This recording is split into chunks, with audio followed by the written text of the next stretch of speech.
Wrath of Sekhmet, War of the Desert Goddess. Dawn painted in blood, the morning had not yet come. But the desert woke with a crimson breath. The sand hung in the air like hot ash, burning the eyes, stealing the breath. A crack echoed along the ancient walls of Memphis. No one saw it. No one heard it. But through the rising dust a silhouette was walking. Lion-headed, eyes burning with fire, Sekhmet had returned. 1,000-year slumber was broken, and the goddess was thirsty for blood once again. Ra, who was supposed to stop her, remained silent, because humanity had forgotten the old covenants. Even the pharaohs and priests trembled at the ancient words. When Sekhmet's name is spoken, even the desert bleeds. And that night the first blood was spilled. In a small village, a scream tore through the night. When someone ran to see, the only sight was sand painted red. With each step, the sand hissed underfoot, burning like fire. Sekhmet's breath crawled across the desert like a curse, greeting the sunrise with blood. This was not rage. This was a mission of cleansing. Humans had begun to think themselves greater than the gods. Pharaohs broke the old covenants, sold dark secrets, and defiled sacred lands. And when Ra remained silent, Sekhmet began to speak. This world will be purified with fire. At dawn, the sky was red, and when people fell to their knees to pray, they saw Sekhmet's footprints in the desert, burnt sand, trails of blood, and the heavy scent hanging in the air, fear. But this was only the beginning. Sekhmet walked forward, feeling the blood on her hands. Her eyes turned toward the horizon, toward the heart of the ancient kingdom, because she knew there a treacherous god awaited her. And even for a goddess, this would not be easy. The enemy rising from sand, the sun rose trembling above the Nile, but the desert was not silent. There was a hum in the air, unheard by human ears, yet it shook the rhythm of the heart like a hidden vibration. Sekhmet was walking. Her steps echoed over bones scorched in the sand. When she raised her hand, the winds changed direction. She took a step and stopped before the shattered gates of a ruined temple. This gate had once been sealed with the name of Ra, but the seal was gone, and inside, a darkness was breathing. Sekhmet. The voice was a whisper, a breath crawling through the sand. Sekhmet paused, her lion eyes narrowing. Before her, a dark figure woven from sand rose.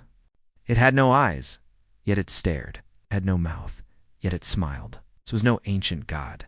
It was a shadow demon, summoned by the humans who broke the covenant. Sekhmet's eyes glowed. Who are you to call my name? The sand figure crackled, scattering with the wind, then gathering again. I am the new faith of mankind, the embodiment of their fears. Anger flickered within Sekhmet, for it was Ra's silence that allowed this demon to breathe. It was the pharaohs who, by worshipping powerless gods, opened the gates to darkness. The sand rose, swirling into the air. It spun like a storm. When Sekhmet reached out, sparks of fire appeared in the air.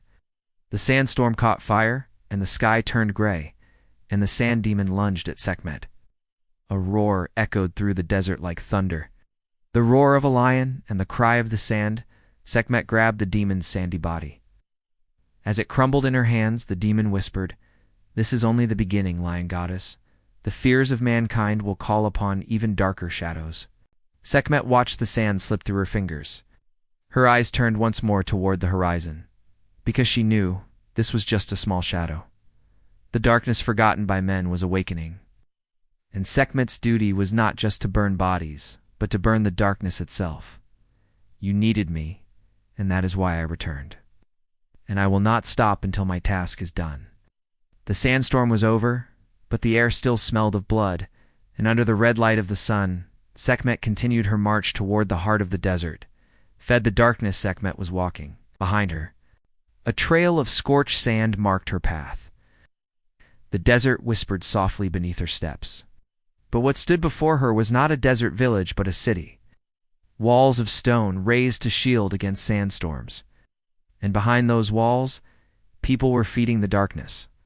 Sekhmet closed her hands, scooping up a handful of sand.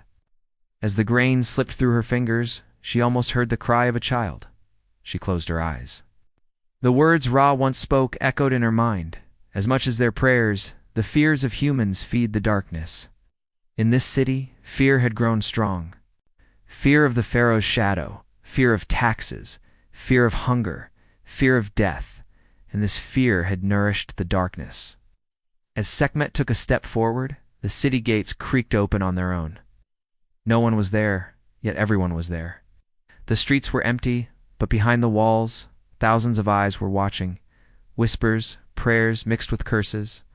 In a deep, heavy silence, a woman stepped out, clutching her baby in trembling arms.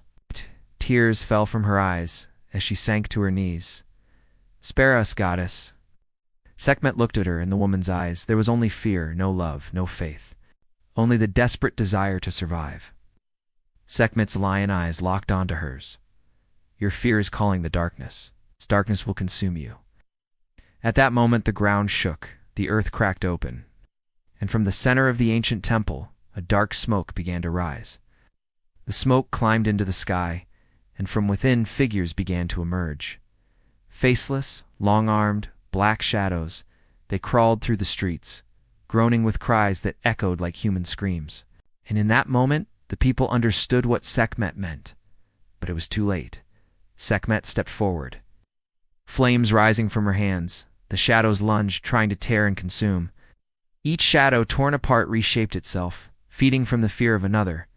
Sekhmet roared from within, "I will not stop until this city is cleansed." And in that moment, the city ignited. The sky turned gray and red, and once again, the desert began to feed on blood. The city that, the Lord of Darkness, the city was burning. The sky hung over the desert like a curtain of gray and crimson. Among the flames, the screams of people echoed. Sekhmet stood tall in the heart of the fire. Her eyes watched the black smoke rising into the sky, because within that smoke, something else was being born. The smoke thickened, twisted, and began to take shape. At last, a crown of darkness, 2 empty eye sockets, and a massive silhouette appeared. Sekhmet. The voice was like the moan of the wind, yet the words were clear. For a moment, the entire city fell silent as they heard it. Sekhmet's lion eyes gleamed. This was no demon, no spirit, no ghost. This was the Lord of Darkness. "Who do you think you are?" Sekhmet's voice struck the city walls like thunder. The dark figure formed a mocking smile on its lipless face.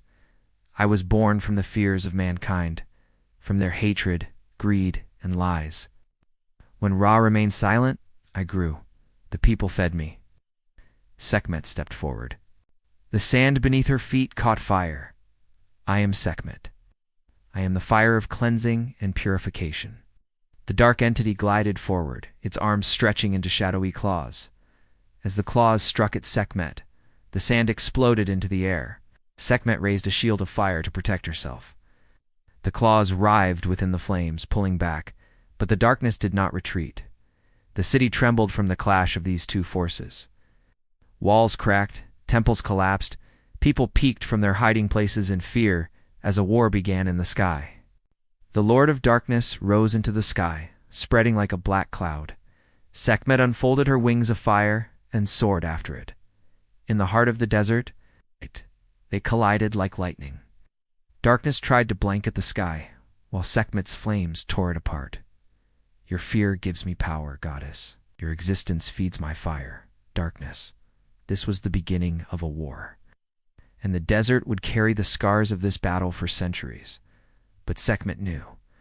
To destroy this darkness, she would have to burn the fears of mankind as well, and this would be her greatest task. The Lord of Darkness. The final dance of fire and darkness, the sky was split in two by fire and shadow. On one side, Sekhmet's crimson flames, on the other, the black smoke of the Lord of Darkness. The desert trembled under the weight of this battle. Grains of sand swirled in the air, sparking with the energy that cracked like lightning. Sekhmet spread her wings wide. Her golden eyes glowed, her breath burning with flame. But this battle could not be won by strength alone, because the darkness was fed by the fear of humans. To destroy the darkness, Sekhmet would have to burn away the fear itself.